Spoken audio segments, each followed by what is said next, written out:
Alright y'all, so today I'm going to be comparing two of Nina Ricci's popular scents. I'm going to be comparing her L'Extase versus, I only have a sample of her Rose Absolue scent. So, I hauled this Rose Absolue scent, I think I want to say like a month ago. I've worn it a couple of times. Gotten a couple of wears out of this.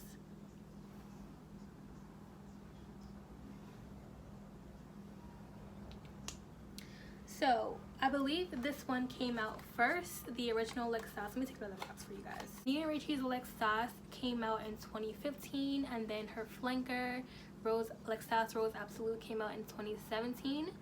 So I'm gonna say off jump that these two smell quite similar, but there are very prominent differences. So I'll be going through the differences and telling you which one I like more. So I'll start out with Nina Ricci's L'Extase. So this is if I were to just describe it in regular words, this is a sweet gourmand rose scent. I actually very much like this. I love the way the bottle looks. It looks very classy, high quality. There's like weight to this bottle. It's only a 1.7 ounce, but it feels like it weighs, like it has the weight of a 3 point something ounce. I love the cap. The cap is like very heavy. I don't know if you guys can tell, you probably can't tell, but the cap is like really heavy and just like, it's like very sturdy, the cap. Not plastic, which just adds to like the luxuriousness of this bottle. And I love like the ombre effect of the glass. This is just a beautiful bottle design. Very much like it. It would look so pretty on anyone's vanity. This bottle actually isn't for me. I'm gifting it to my mother as a late Christmas gift. So yeah, let's get into the notes. I guess we'll start there. So the top notes on this are pink pepper, peach, pear. The middle notes are rose, raspberry, white flowers, jasmine. The base notes are caramel, benzoin, amber, vanilla, musk, patchouli, and Virginia cedar. So, okay, this is a beautiful rose scent. When I sprayed it, I got a nice, like sexy burst of rose. The rose in here is prominent, definitely prominent. And then I want to say maybe after 5, yeah, I would say maybe like after 5 to 7 minutes, that sweet caramel and vanilla notes came out and pretty much stayed for the rest of the mid to the dry down. Now I've been playing with this for pretty much about a day now. The longevity on this is very good. This thing lasts forever. The projection is also very good. For the price, I feel like this is such a bargain. I got this for $27. There's no way this bottle looks like you only paid $27 for it. And I wish you guys can feel the weight of this bottle. It does not, like it feels like I paid at least like $50 for this bottle. It's crazy. And I feel like this is definitely a bang for your buck. I know Christmas has passed already, but next year when I do my Christmas gift guide for perfumes, I can't talk, this perfume will definitely be on that list. So now let's compare to Nina Ricci's Rose Absolute. I've been rocking out with this little sample for a couple of weeks now. I'm gonna spray one more time just to remind myself.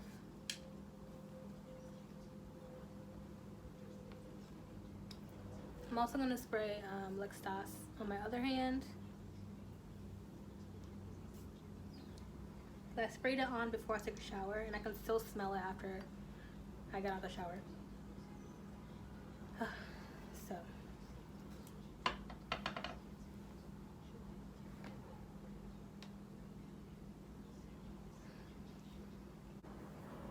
This is another sweet rose. I feel like it's not as gourmand as the other one, but definitely a sweet rose still.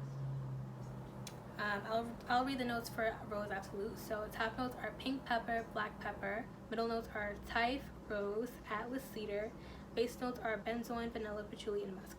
So the note list on Rose Absolute is a little more simplified, and it definitely smells like a bit of a more simplified fragrance. For example, like the opening pretty much stays the same through the opening in the middle, and it only changes once you've worn it after a long time and you get those base notes. So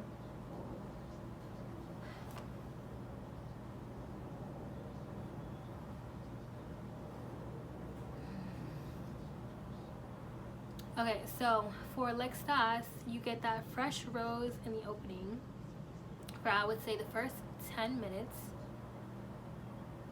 It's a fresh and sweet rose, but like not gourmand sweet, it's just like sweet flowers, if that makes sense. So it doesn't get gourmand yet. And then after about 10 minutes, that vanilla and caramel pop out. You can still smell the rose, like the rose doesn't completely fade away. It kind of just simmers down, and then the caramel and vanilla kind of like rise to the occasion to meet it.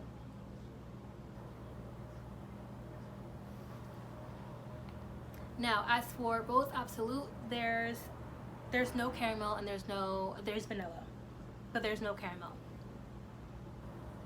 And for me, I feel like, and also the difference, these both have Atlas Cedar listed.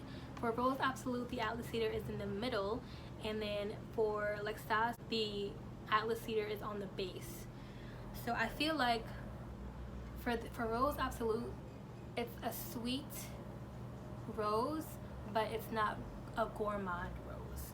So you get a sweet floral rose, and it pretty much stays the same from the opening in the middle, and then once you get the dry down, the rose subdues quite a bit, and you are pretty much left with that cedar and patchouli in the musk. This is definitely a lot more of a spicier rose than the rose that's in here, and I feel like it's just because the cedar is in the middle, right next to the rose, versus this one, the cedar is on the base. And I think caramel, hold on. The raspberry that's attached to the rose in here, I feel like blends really well with the vanilla and caramel. I don't really get any spiciness like that until like much later on. Like, I feel like if you wore this overnight, you wouldn't smell the cedar or the patchouli or the musk until the next day. The caramel on here is like literally goes bananas. Like, it is so strong, and the projection on this is great. Longevity is great. And for this, I feel as though like the sweet or like the moderately sweet rose lasts for a good time. I wouldn't say the sweetness of the rose lasts as long as the sweetness and the overall scent of this one lasts. I feel like the spiciness of the cedar and the patchouli come out a lot sooner in this one than it does on this one. So, with that being said, if you are into spicier sweet rose scents, then you'll love Rose Absolute. If you want a rose scent that leans more gourmand, there's no spices. To me, on my nose, you don't really get any spiciness until like much later when this wears off. So this is more of a gourmand rose. This is a spicy rose with like some moderate sweetness. When I first smelled this, I thought that this was like extremely sweet, but now compared to this one, I'm realizing that like this is pretty moderately sweet and not even gourmand. I think that's what it is. This one is sweet, but it's not gourmand. This one is gourmand sweet. I feel like this one projects a lot more, but I feel like the longevity on these are the same. The only thing is the cedar and the patchouli come out a lot sooner on this one. So yes, it lasts long, but like about halfway through, you're pretty much just gonna smell patchouli, rose, and cedar with the sweetness beginning to die down. With this, the sweetness lasts a long time, and then at the very end you get that cedar and the patchouli and the musk. But it's still like a powdery vanilla, even on the base down of this one. Even on the base notes of this one. So if you ask me which one I would prefer, I'm actually gonna go with, where did I put it? Oh.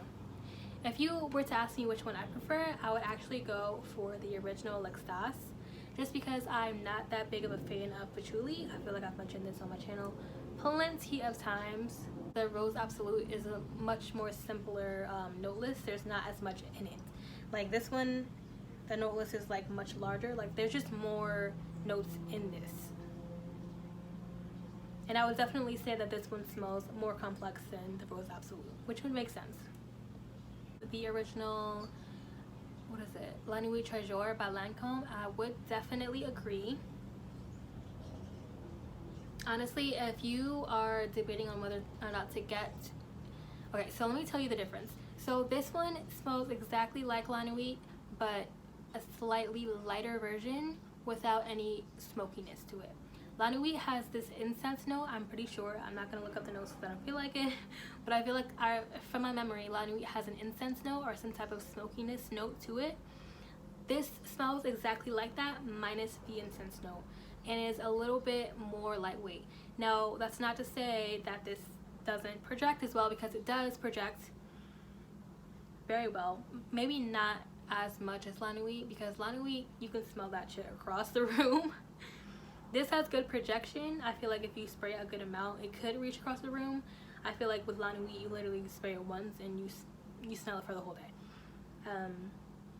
I mean, but this was $27. La Nuit is like $60 for a 1-something ounce, right? La Nuit, but without the smokiness note and like a tad bit lighter, then this is your girl. I would say that this is definitely a bargain. I mean, the bottle alone is super duper pretty. I'm definitely contemplating on getting a bottle for myself. The caramel in here is very lovely. It's very sweet and yummy.